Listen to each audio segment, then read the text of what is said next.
Oke, Assalamualaikum warahmatullahi wabarakatuh. Perkenalkan, nama saya Jackson Moreno dari D3 Perminyakan, Institut Teknologi Petro Balongan. Di sini saya akan menjelaskan tentang fluida kompresi pada pekerjaan perforasi.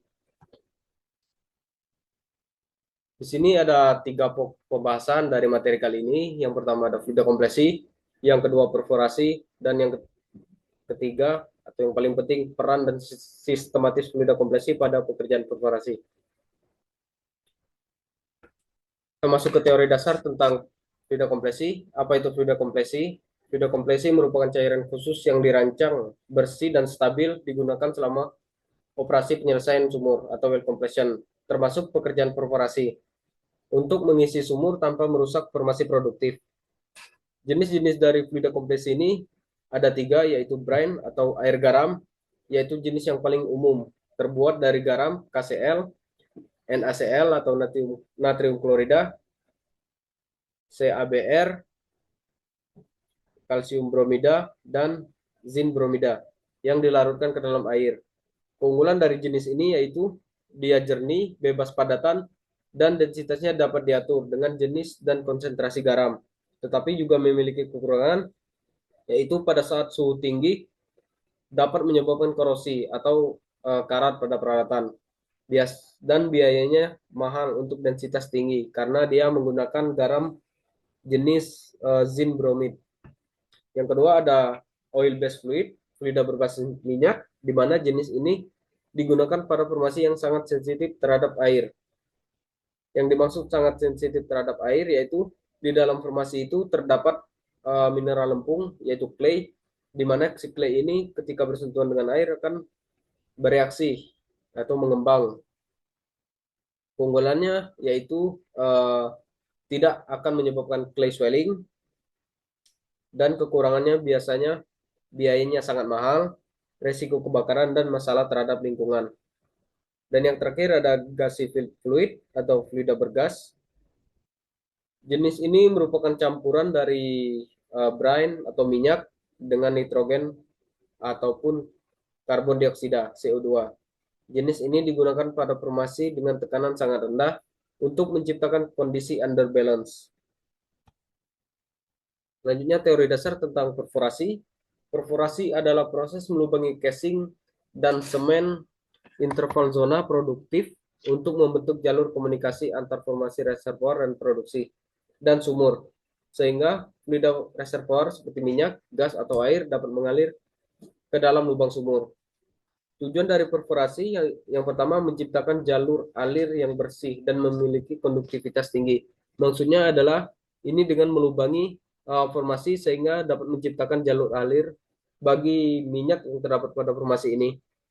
Yang kedua, meminimalkan kerusakan formasi di sekitar lubang bor. Lubang perforasi itu berkaitan dengan fluida kompresi.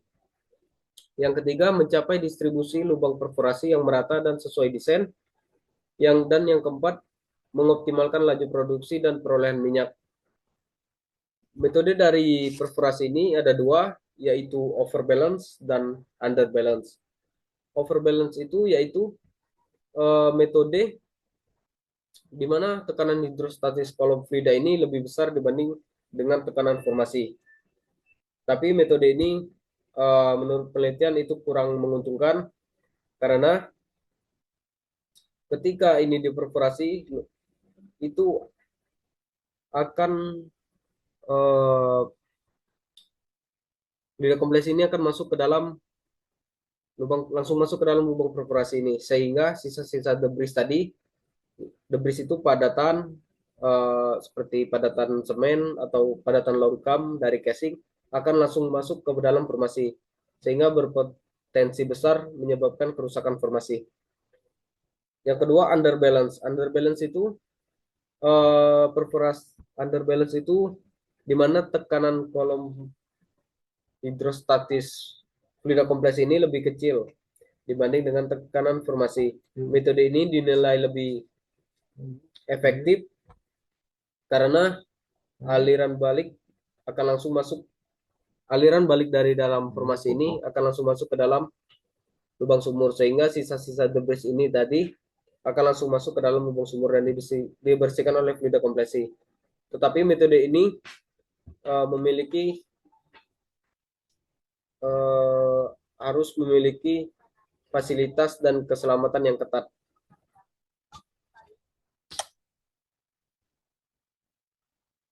Oke, next. Lanjut. Kita masuk ke prinsip kerja dari perforasi. Sebelum diturunkannya peralatan perforasi atau perforating gun, itu fluida kompresi sudah berada di dalam lubang sumur. Salah satu fungsinya yaitu untuk sebagai media hidrolik untuk menurunkan alat perforasi ini. Maksudnya adalah fluida kompresi ini memberikan gaya apung untuk menahan sebagian berat dari alat perforating gun ini. Karena semakin dalam kedalaman sumur, maka beban ini akan semakin berat, beban dari peralatan perforasi. Kemudian alat perforasi diturunkan ke dalam sumur menggunakan wireless. Wireless itu kabel baja, yang kabel baja seperti tali yang terbuat dari baja. Alat perforating gun ini diturunkan, ini namanya alat perforating gun, turunkan ke dalam formasi. Ini rangkaian alatnya, dan juga di sini dipasang peker. Peker ini, nah ini yang berwarna kuning ini peker. Dia diturunkan hingga batas ini, istilahnya disatukan dulu. Kenapa? Nah, kemudian akan diangkat. Tujuan dari ini yaitu untuk mempermudah pengukuran zona interval atau pay zone dari lubang perforasi ini. Dan juga setelah selesai perforasi, alat ini nantinya akan langsung diputus atau diturunkan sehingga perforating gun ini tidak akan menutupi zona interval ini. Zona interval dari lubang perforasi ini. Setelah ditentukan sesuai target, set packer, yaitu pemasangan packer. Fungsinya itu untuk menyekat antara casing sama peralatan ini, supaya setelah diperforasi nanti, fluida kompresi yang keluar lewat dari lubang perforasi ini akan masuk melalui tubing, tidak akan masuk keluar kemana-mana. Kemudian wirelessnya diangkat dan digantikan dengan tubing. Fungsi tubing ini yaitu untuk yang pertama tadi untuk membawa fluida pendorong, karena prinsip kerjanya ini menggunakan fluida pendorong ya. Nah, ini adalah fluida pendorongnya untuk mengantarkan detonator. Karena jenis ini menggunakan jenis bullet perforation. Kemudian dia dikonekkan.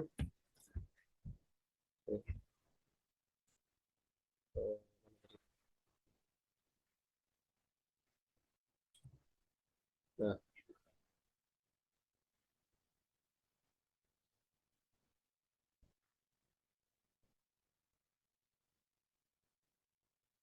kemudian dia dikonekkan dengan perforating gun.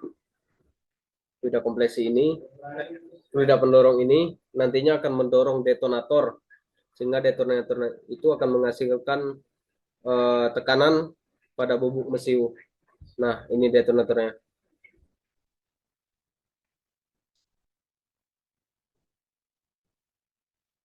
Nah, dia akan menghasilkan tekanan sehingga detonator ini akan menyala, dan proyektil yang terdapat pada perforating gun ini akan meledak sehingga terciptanya lubang-lubang perforasi.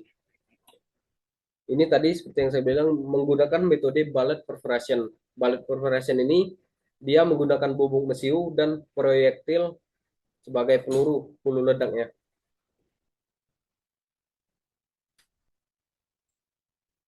Setelah itu alat perforating gun-nya dilepas supaya nanti minyaknya langsung mengalir melewati tubing.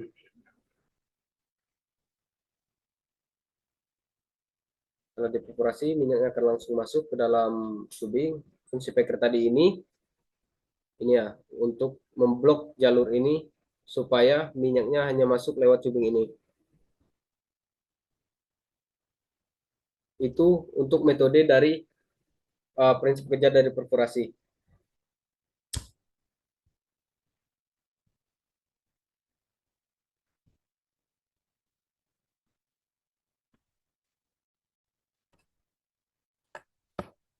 Kemudian untuk fungsi dari fluida kompresi terhadap kerja dari perforasi ini,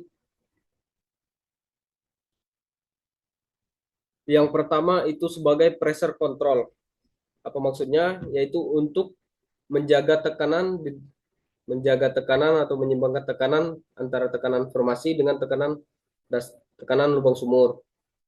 Yaitu tekanan hidrostatik kolom fluida kompresi harus dirancang sedikit lebih kecil dari tekanan formasi atau under balance ataupun tekanannya sama balance. Konfigurasi ini itu untuk mencegah fluida formasi masuk secara tiba-tiba ke dalam sumur yang bisa menyebabkan blowout. Blowout itu semburan liar. Yang kedua, untuk mendinginkan dan membersihkan eh, lubang sumur, lubang perforasi, di mana saat perforasi ini diledakkan itu menghasilkan suhu yang sangat tinggi, bisa lebih dari 500 derajat Celcius. Sehingga fluida kompresi di sini langsung mendinginkan supaya tidak terjadi kerusakan termal. Kerusakan termal pada eh, casing dan semen-semen di sekitar lubang perforasi. Kemudian membersihkan lubang perforasi ini, fluida kompresi itu membantu membawa serpian debris atau logam partikel keluar dari lubang perforasi ini, sehingga tidak terjadinya penyumbatan yang akan berisiko menyebabkan formation damage. Terus yang selanjutnya yaitu untuk melindungi formasi produktif, di mana peran ini merupakan peran yang sangat penting bagi fluida kompresi, yaitu fluida kompresi dirancang untuk meminimalkan kerusakan formasi dengan cara bersih dan tersaring. Maksudnya memiliki kandungan padatan yang sangat rendah dan saringan filter berukuran mikron. Biasanya ukuran 2 mikron untuk mencegah partikel-partikel halus masuk atau menyumbat ke dalam pori-pori. Yang kedua, kompatibilitas, yaitu harus kompatibel dengan fluida formasi untuk mencegah terjadinya endapan atau scale. Yang ketiga, kompatibel dengan batuan, maksudnya itu yaitu memiliki sifat kimia yang tidak menyebabkan swelling, pengembangan pada lempung tadi atau clay di dalam formasi yang dapat menyumbat aliran. Dan yang terakhir itu untuk menjaga stabilitas lubang perforasi. Maksudnya adalah membantu menjaga integritas perforation tunnel atau lubang perforasi ini sehingga dia tidak runtuh. Itu untuk fungsi dari fluida kompresi terhadap operasi perforasi. Terus yang selanjutnya saya akan menerangkan tentang kinerja perforasi. Apa maksudnya kinerja perforasi? Kinerja perforasi yaitu nah ini tadi gambar-gambarnya, ini ada packer, wireline, tubing, perforating gun, dan ini tidak abrasif, yaitu pasir abrasif.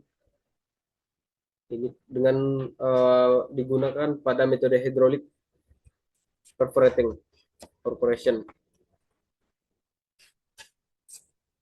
Nah, ini ada saya akan menjelaskan tentang kinerja perforasi. Kinerja perforasi di luar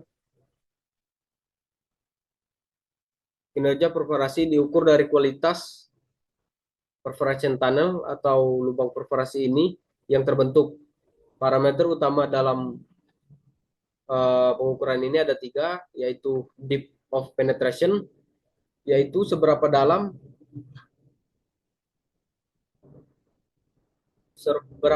terowongan masuk ke dalam formasi. Terowongan ini seberapa dalam masuk ke dalam formasi.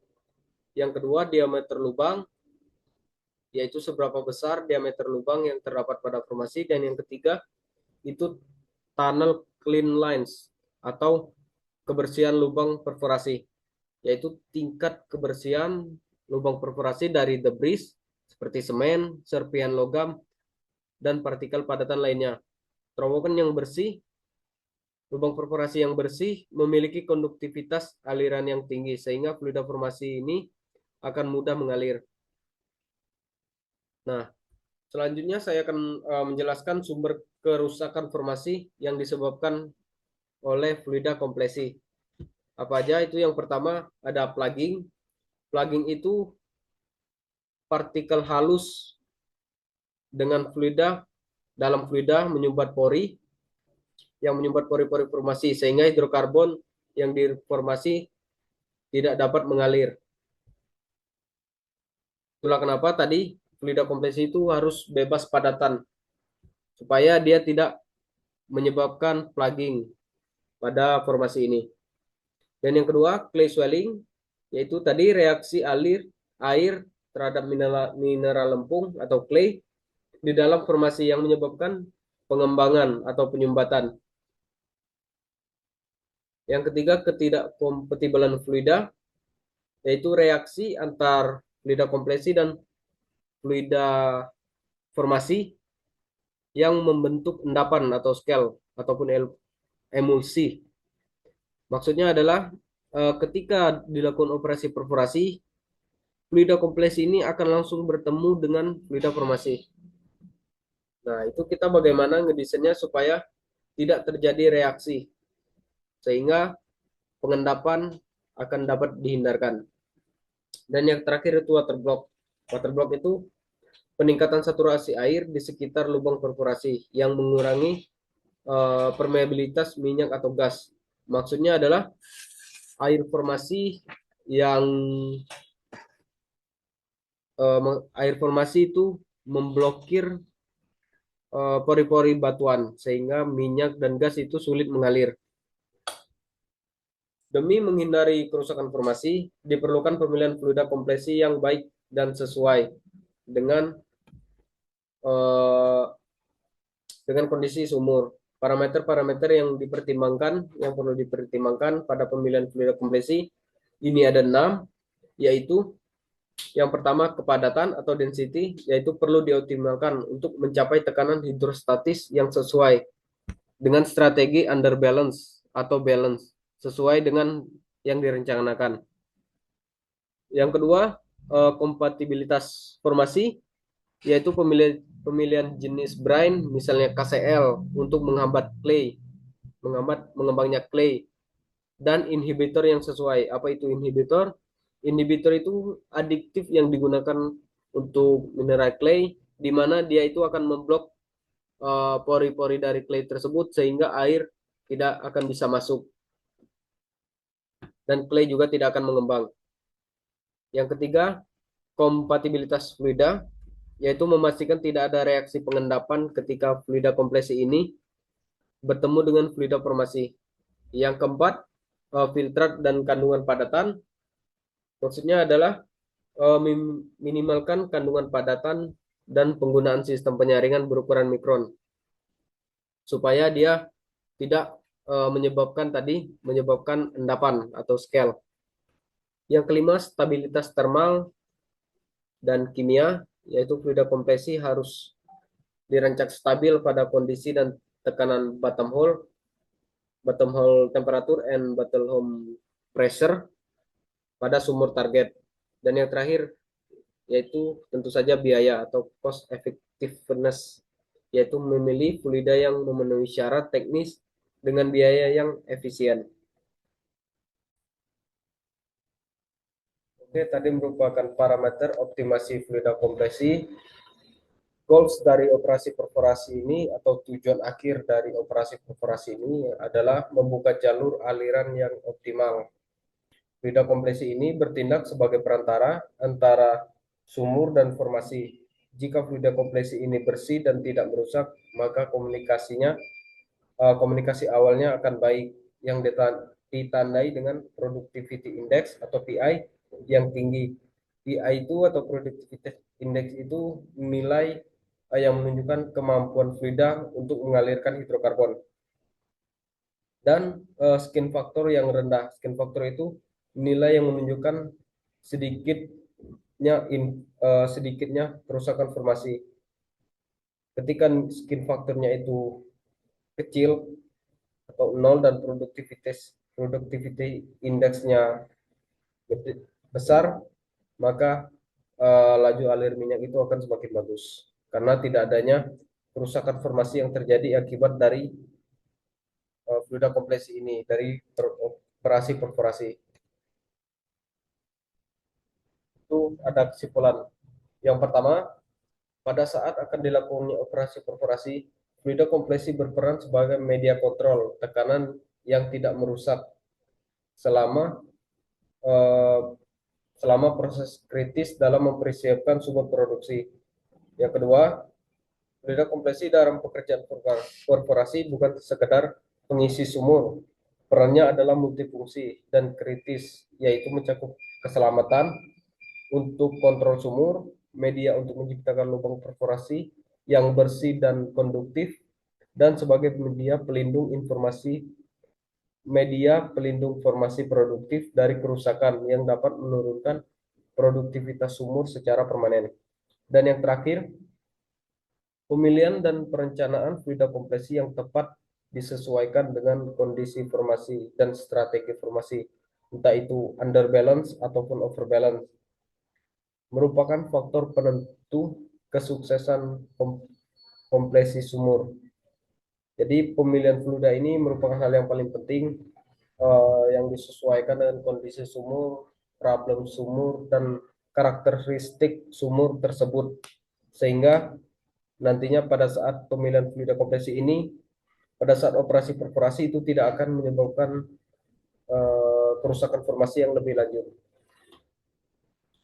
Oke, mungkin cukup sampai sekian presentasi dari saya. Apabila ada kekurangan kata ataupun kalimat, saya mohon maaf. Saya akhiri. Wassalamualaikum warahmatullahi wabarakatuh.